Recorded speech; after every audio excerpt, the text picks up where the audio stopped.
Nous avons choisi le Vésuve.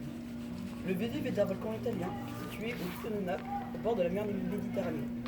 Il fait 1281 mètres de haut. Il est né sur la jonction des plaques tectoniques africaines et eurasiennes. Il rentre très peu en éruption. Sa dernière éruption a débuté en 1913 et a fini en 1944, soit 31 ans. Ici, nous simulons l'éruption du 24 octobre 1979 qui a dévasté le pays au sud-est du Vésuve.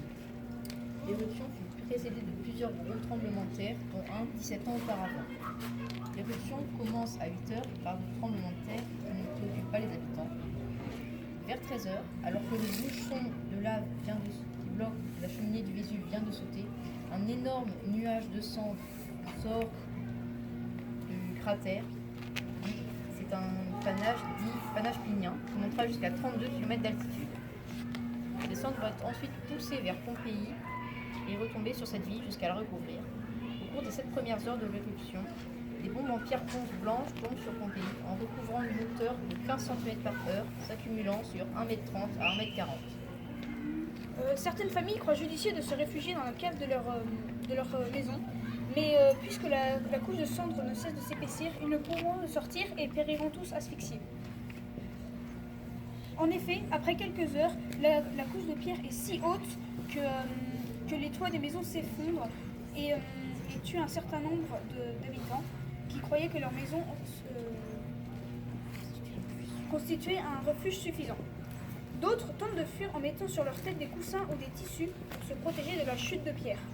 Ils vont être gênés par l'accumulation des cendres et des roches au sol et par un manque de visibilité car le nuage masque le soleil. Le soir, la ville est tombée en ruine. La seconde phase, la plus destructrice, commence le matin du deuxième jour. La colonne de cendres s'effondre sur elle-même et plusieurs nuées ardentes ou coulées pyroclastiques s'écoulent sur Pompéi, provoquant l'asphyxie des personnes encore vivantes. Il n'aurait pas pu s'échapper par la mer non plus, car les vents étaient contraires et la mer très agitée et encombrée de pierres ponces qui flottent. Il y aurait eu 1044 morts, car les habitants pensaient que le volcan était éteint.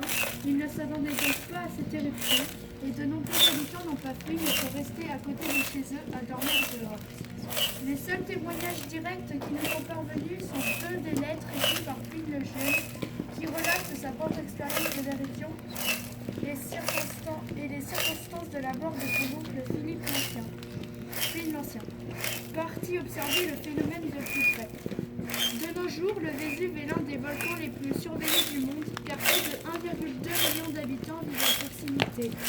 Les scientifiques sont capables de prévoir l'éruption 25 jours à l'avance et ont aussi organisé l'évacuation de la population.